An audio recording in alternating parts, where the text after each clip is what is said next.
Hindi ako maalam talaga nung gumawa.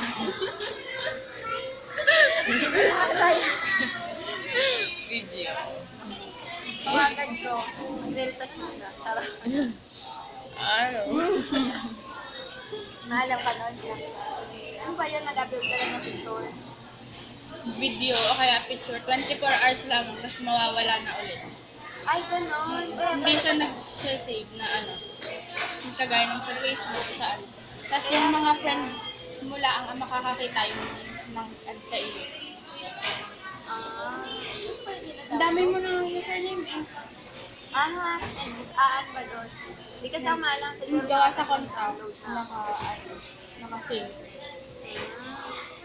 Wala din ako maalam. Ako nga, i-uninstall ko. Nakahirap pa naman. Nag-testing yun na. Gusto ko lang kasi mag-stalk kay Nadine. Di ba mahilig siya sa Snapchat? Tapos tingin ako yung profile niya. Hindi ko lang